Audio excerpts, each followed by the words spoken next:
Welcome to C&S-Sportscast, everyone. I'm Sam Deering. He's Christian John, and we're excited to have you with us.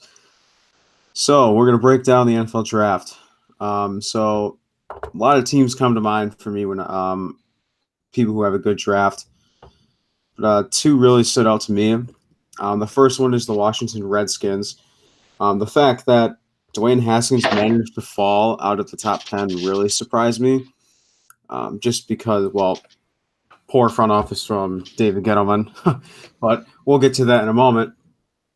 But the fact that they were able to snag Dwayne Haskins without trading up was unbelievable. And they even traded back in the first round to get Montez Sweat. And Montez Sweat still does have some health concerns, but the fact that a team traded up for him into the first round, he didn't fall as much as he could have.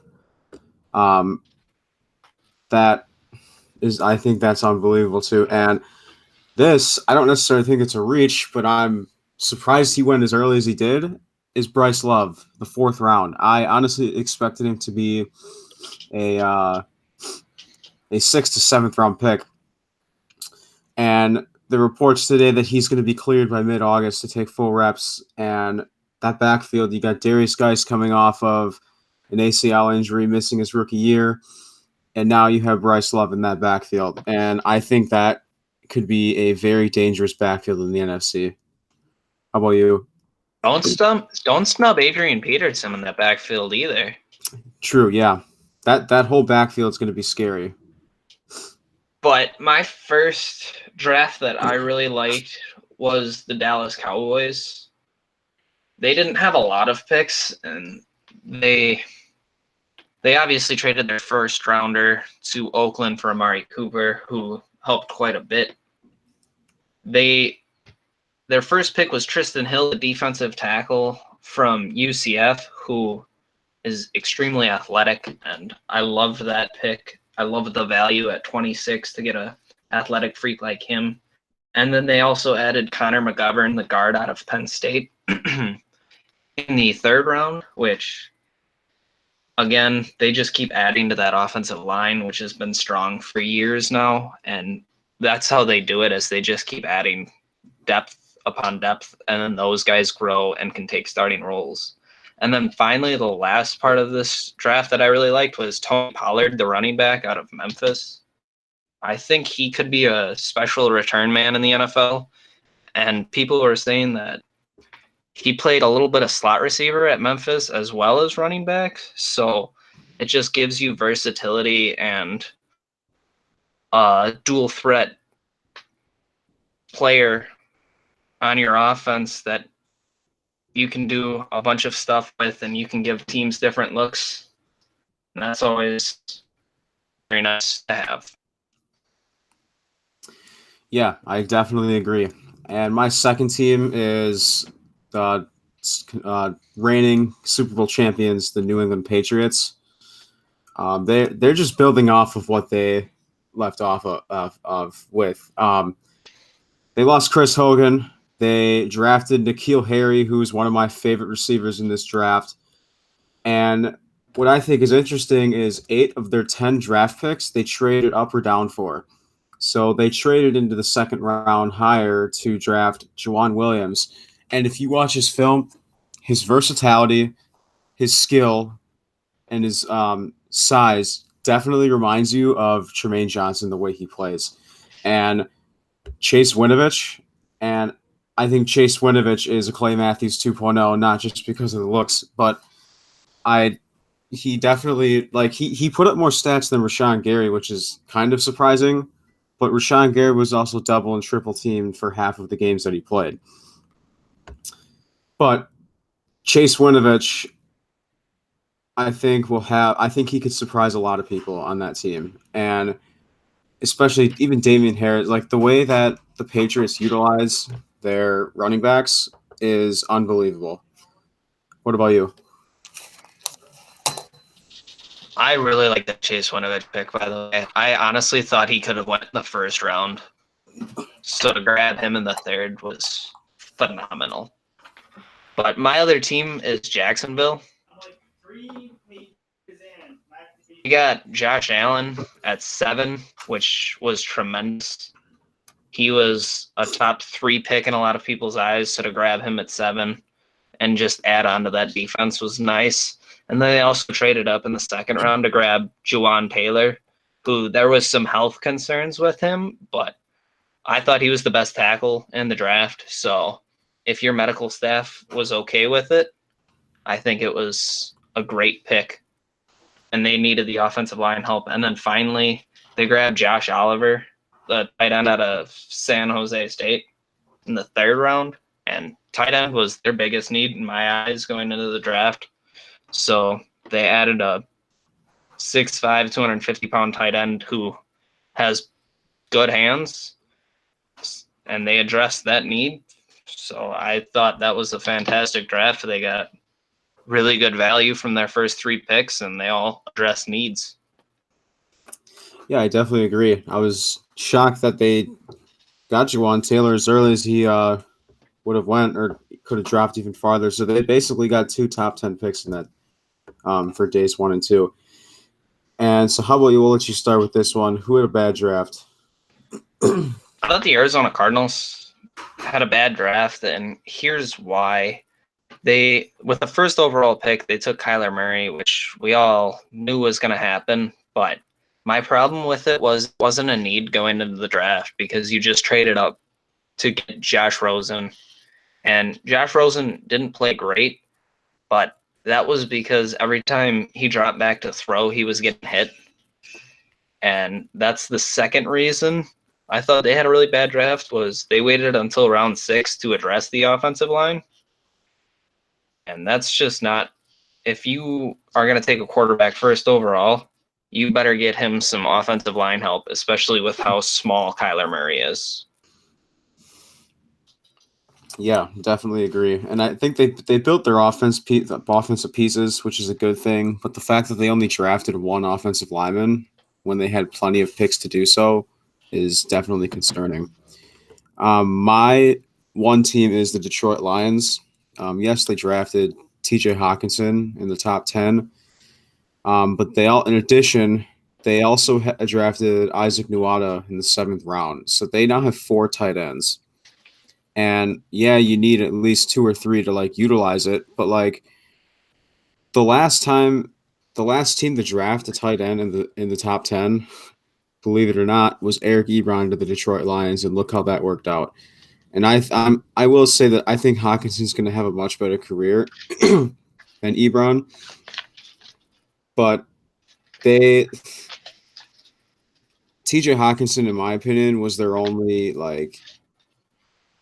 above average pick. I think Nuada will be decent, but the fact that now they have 4 tight ends, it's going to be tough to utilize 4 of those guys. They have Jesse James with them as their 4th guy. So players that were reached. I was very surprised to see Titus Howard go as early as he did. The fact that Cody Ford fell to the 2nd round, even Dalton Reisner, I think both of those guys were definitely more worthy than Titus Howard.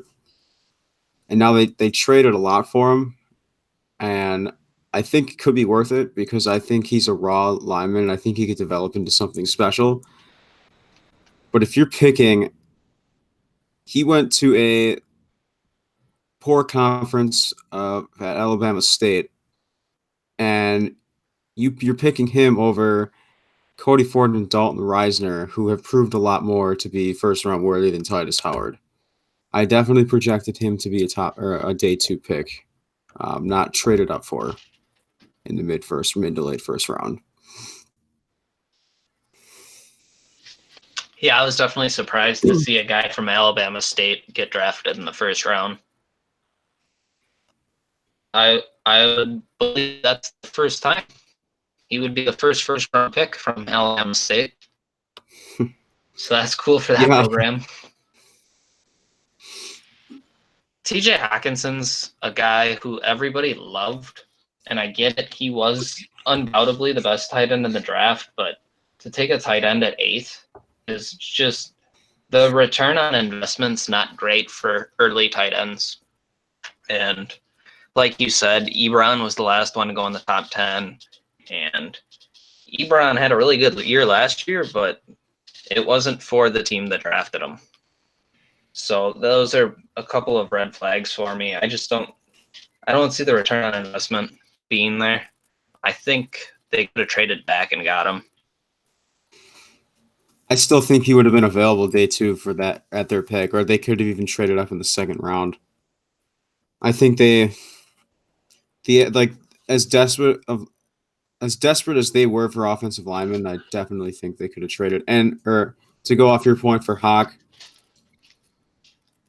there were a lot of teams early in this draft that were needed for tight ends, so he could have fell anywhere. And I think he's a top 10 to top 15 worthy player in this draft based on like the stats and even mocks, even though some people think mock drafts are irrelevant.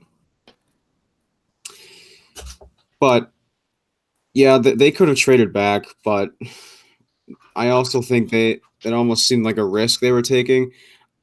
I definitely think it was between if Devin White was still available, they could have grabbed Devin White. But I think for their needs, for their team, I think TJ Hawkinson was the best available player, just like specifically for them. But it's going to be interesting the way they utilize him. Let's you start with this one. Players you think will surprise, whether it be offense or defense, anywhere on the ball or any side. Which player do you think will surprise? I got my first one is Isaiah Johnson. He's a cornerback out of Houston. He went to Oakland with the 27th pick in the 4th round. He's 6'2", and I just love that size, and he's got pretty good speed for his size. So I think that someone like that can end up becoming a very good cover corner. And in the 4th round, he will definitely be a starter on the Raiders this year at some point. So to get a starter like that with the 27th pick in the 4th round is a very good value, and I think that's why he will surprise people. Yeah, I agree. I'm going to stay on your side of the ball and go with Chase Winovich. I definitely think that he's going to start eventually, but the fact that he gets to learn behind Michael Bennett, and I'm not a huge fan of Michael Bennett, but like the fact that he gets to learn behind Michael Bennett is going to be a very good advantage for him. He is undersized, has a short arm span, which could draw some concerns for like finishing blocks or finishing attack movements. But I think he's definitely going to make people overlook that with his skill on the field.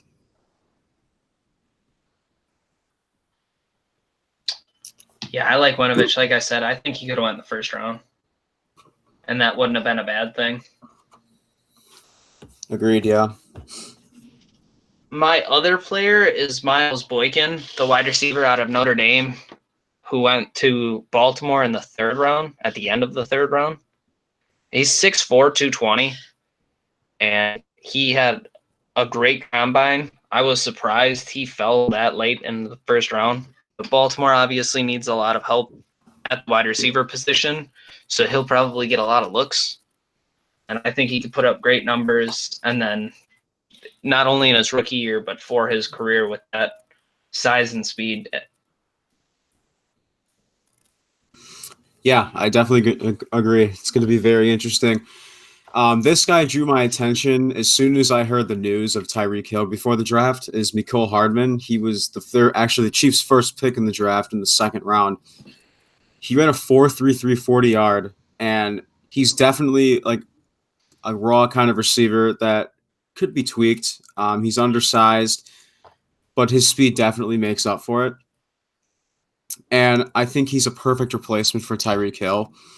And like we said before, and I'm going to definitely 100% agree with you, I hope Tyreek Hill never sees a Super Bowl in his career.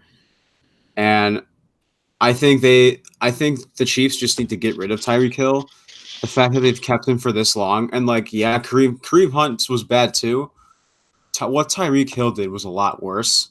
And it's just the fact that they cut Kareem Hunt the second they saw that, but Tyreek Hill is still on the team. And I know they're investigating, but then they close it, but now he's suspended indefinitely.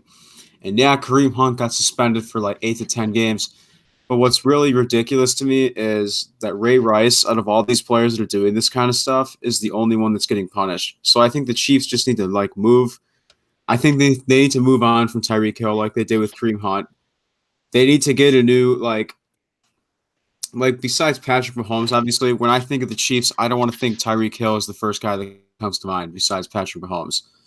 So I think McCole Hardman could definitely like he could be the type of guy that can make people kind of like forget Tyreek Hill, and I definitely think he's going to blow up. He could definitely surprise people, especially because he has Patrick Mahomes throwing to him. So, and this we're going to grade this. So Mike Mayock went from a draft analyst to a general manager for the Oakland Raiders. And there were reports before that, according to Rappaport, that their fourth pick was going to be a surprise. And by surprise, I honestly thought it was going to be Ed Oliver. Like he was going to go way out, but no, it was Cleveland Farrell. And I love Cleveland Farrell, and I don't know what he sees in him that he's better than Josh Allen or even Brian Burns for that matter. How would you grade Mike Mayock's first NFL draft overall? I'm in the minority here, but I actually like a lot of what Mike Mayock did in his first draft. I do think Cleveland Farrell is going to be a good NFL player, which at number 4, you're looking for more than that. So hopefully Farrell can develop into that, but I do think he will be at least good. Josh Jacobs was a nice pickup. They need a running back. Josh Jacobs was obviously the best one available, and they took him at 24. Mm-hmm. Jonathan Abram is a playmaking safety, which they needed playmakers on both sides of the ball. And then I already talked about him, but Isaiah Johnson was another one of my favorite picks in the draft with his size at corner. They also grabbed Hunter Renfrow right in front of the Packers, which angered me because I really like Hunter Renfrow. I think he will be a good slot wide receiver in the NFL. So I definitely think there was a lot of good in this draft. Yeah, I was honestly on the fence, and when I was watching it live, I said when they picked Cleveland Farrell over all these guys available that were still there, I'm like, oh god, this is going to be a long draft for Oakland fans. But as you go farther down, like I don't think it's as bad. Like I was on the boat too, just based off drafting Farrell at 4. But I definitely do not think it's as bad as people like would think it is. And don't forget too, I don't think you mentioned this, Foster Moreau. I honestly thought they were going to grab Irv Smith in the first round or even the second. But I think Foster Moreau is going to be a solid guy, and he's going to be in that starting rotation almost right away, especially now that they lost Jared Cook. And speaking of tight ends, what's interesting to me is Vikings drafted Irv, and now then they were open to trading Kyle Rudolph, and the Patriots are one of the front runners to grab him. Which that like I guess what are your thoughts on that? Because that really shocked me that they would get rid of Kyle Rudolph. Yeah, it just really shocked me. And he's like, what is he, 34, 35? Ooh, I think he would have been the perfect guy for Irv to learn off of. And yeah. Rudolph is only 29. Is he really? Injuries, maybe. I don't know.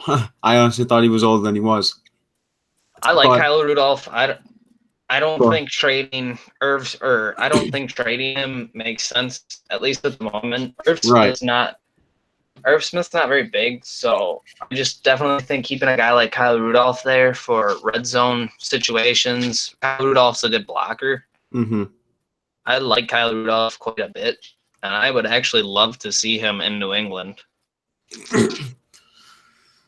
Yeah, he would be interesting in New England, but like then again, my first thought when I read that they were the front runners to like sign him or trade for him, why like my first instinct was why in the world would Minnesota want to trade Kyle Rudolph?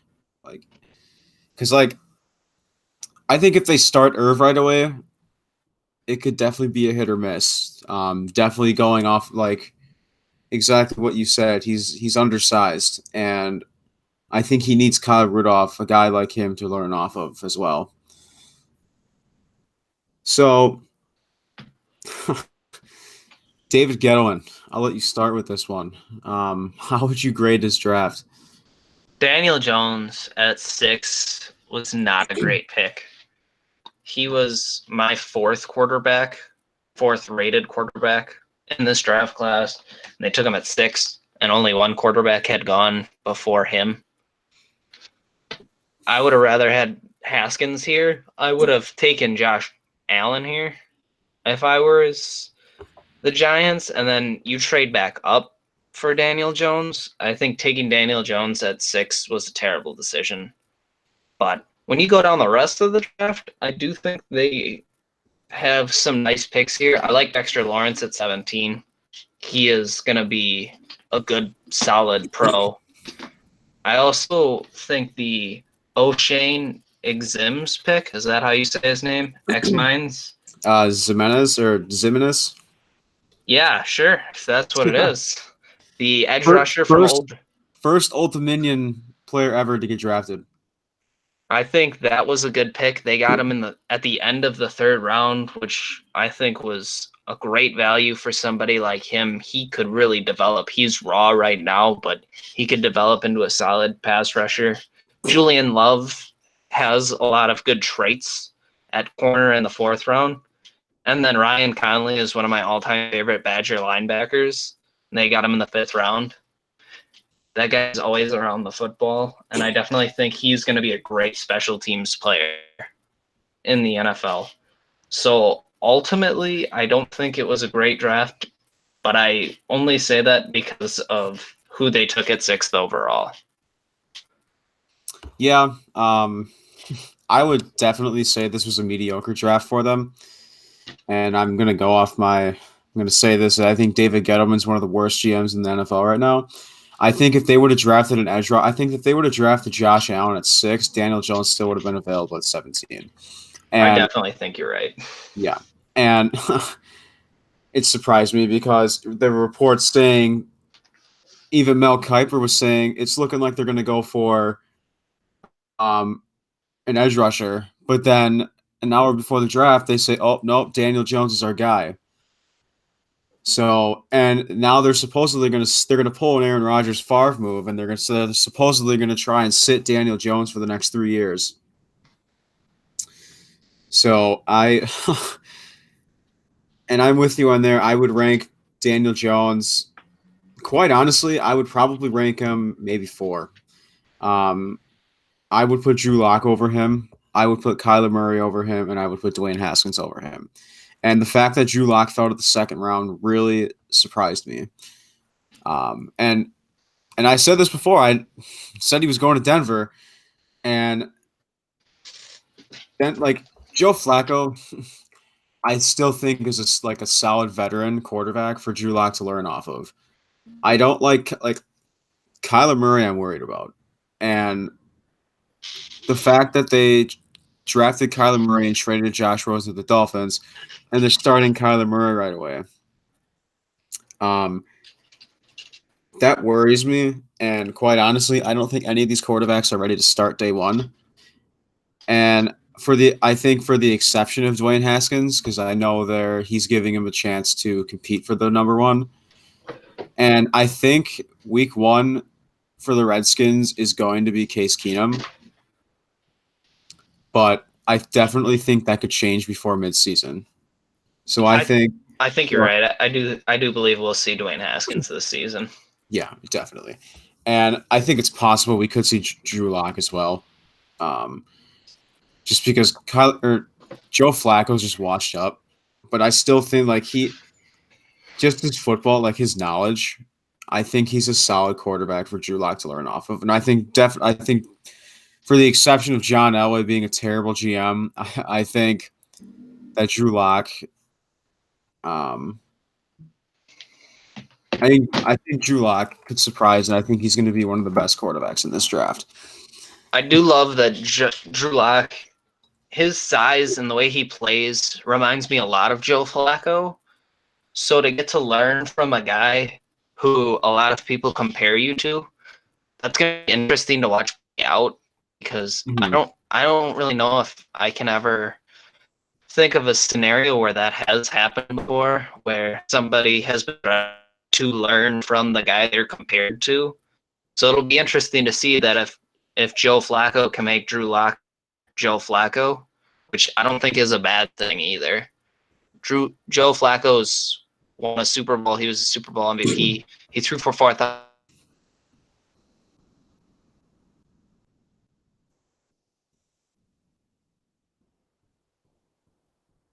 Yeah, I definitely agree.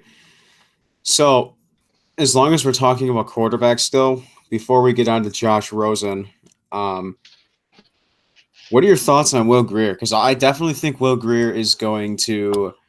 I think he's going to be a lot better than some people think. Um, I think he's just a guy. He doesn't have a lot of arm strength. He only put up big numbers because he played in the Big 12. I see Will Grier as just a guy. it's interesting.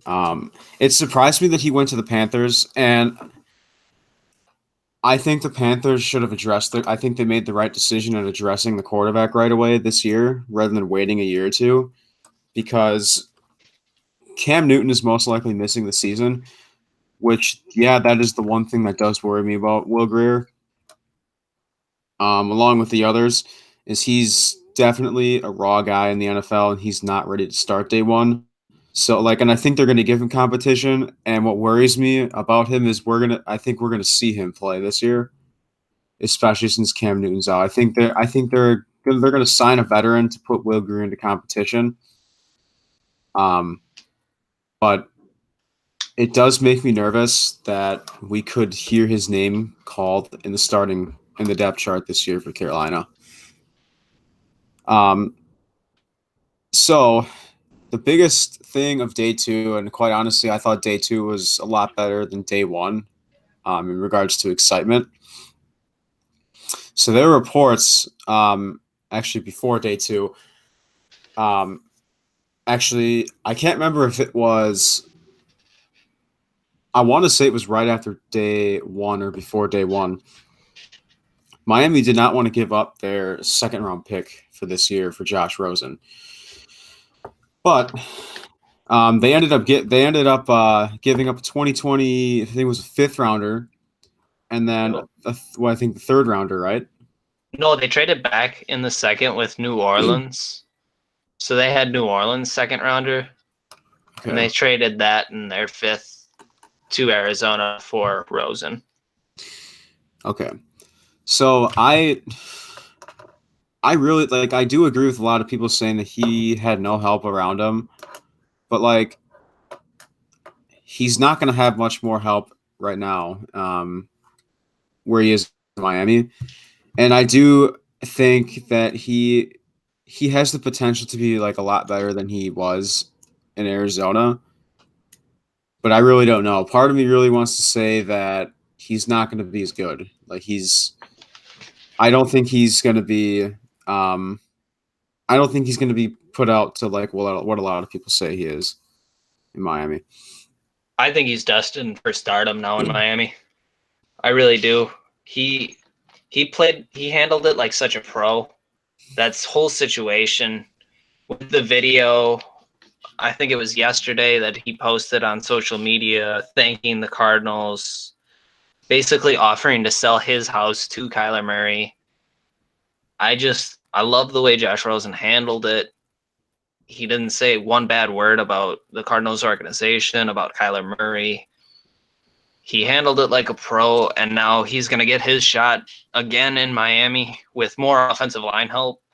And Miami loaded up on picks for next year, too. They grabbed an extra second. I do think Miami's going to pick high next year.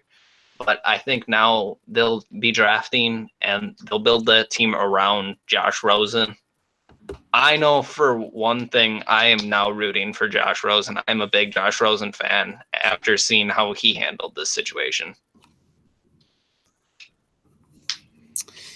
Yeah, I definitely think it's going to be interesting. I don't want to make any assumptions right away, but as of right now, I guess I'll just say that I don't think he's going to be what he's put out. I don't think he's going to be amazing.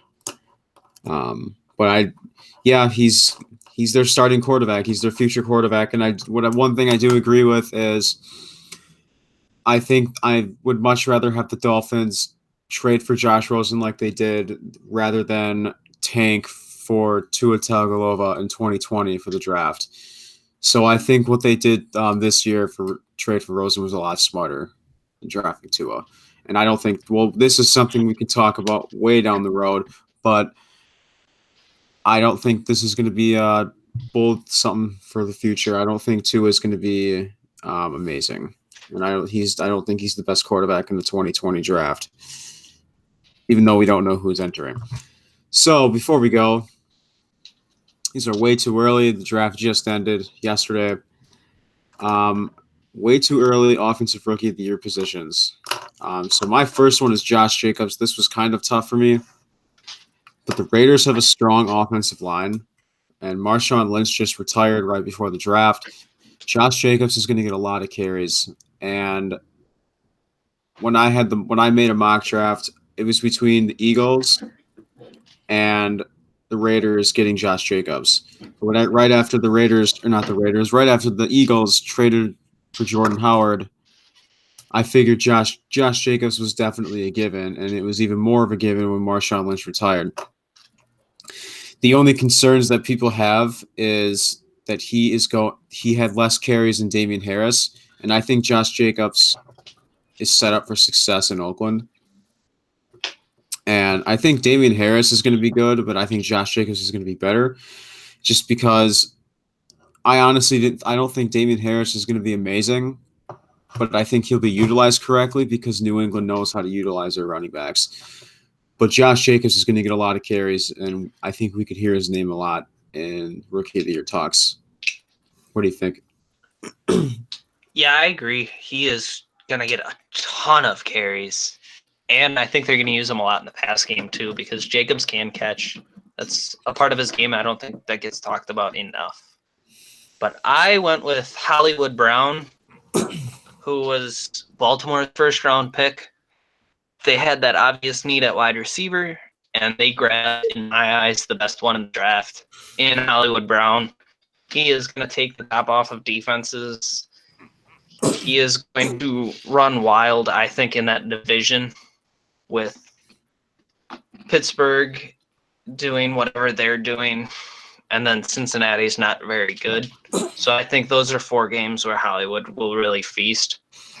And Lamar Jackson and him is just going to be a ton of fun to watch.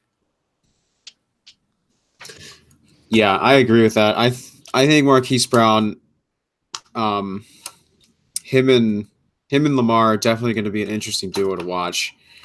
And I know we say this a lot, but one thing that is concerning for Marquise Brown, but he's not that it matters for a receiver anymore, but a lot of analysts and scouts seem to think that size matters for wide receiver when Antonio Brown is he's under 6 foot and he's the best receiver in the league. So it's going to be interesting, and I know they're the same side of the ball, but I'm excited to see the Ravens. Actually, I didn't even look. Do the Raiders play the Ravens this year? I am not sure on that.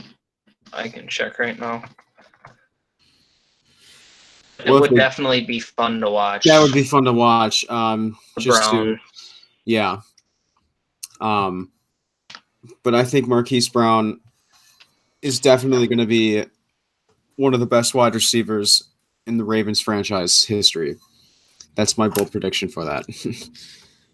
So yeah, no, unfortunately, we don't get to see the Browns go against each other this season, unless both teams make the playoffs. But I don't think we have to worry about that. Yeah.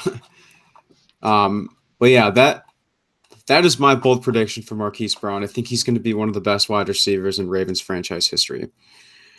So defensive rookie of the year, I was torn between these two, so I just would rather just talk about both of them. Devin White. I think a lot of people are going to look at Devin White in regards to leadership on that defense, especially since they lost Quan Alexander to the Niners. And that dude is explosive. And like I said before in my article and in our earlier casts, his one like minor concern is his high tackling, which is easily going to be fixed. And I think he's going to be one of the best defensive players on that Buccaneers defense this year, seeing as Tampa Bay needs a lot of work on that defense. And they just exercised Vernon Hargrave's contract as well. And my second one is Ed Oliver. So this was kind of a given to me for the Bills drafting him, just because they lost Kyle Williams to retirement. And the fact that the scouts are saying Ed Oliver can play like outside linebacker, to anywhere from outside edge to interior D line. He's definitely the type of player you can move around kind of in that like front defense. So I think he's going to be very exciting to watch. And I think we're going to hear his name a lot throughout the 2019 season. What about you? My pick for defensive rookie of the year is Quinn Williams. He was selected 3rd overall by the Jets, which was an absolute heist in my opinion, just because I think Quinn Williams was the best player in the draft. But they are a team that added a lot on defense this offseason. They added C.J. Mosley in free agency. They gave him a lot of money. Anthony Barr would have been a very interesting combo too if he would have stayed. Yeah, that was unfortunate. And then they also drafted Ja'Kai Polite to help rush the passer. But you put Quinnen Williams on the same defensive line as Leonard Williams, I think it's a scary tandem. And I don't really think you can double one or the other. So I think Quinnen Williams is going to absolutely feast in one-on-one matchups. And that's why I picked him for Defensive Rookie of the Year. Yeah, I definitely agree. It's going to be interesting. I think all the players that we just mentioned, I think we're going to hear their names a lot throughout the 2019 season. And with that, thank you for joining us on C&S-Sports. So we will see you next time. Be sure to follow us on Twitter at C&S-Sports feed too. Give us a follow on our Instagram at C&S-Sports feed, our Facebook C&S-Sports podcast. Give us a follow on our personal Twitter. I am Sam_Daring68. He is I Love Brent Suter. Thanks for joining us, and we'll see you next time.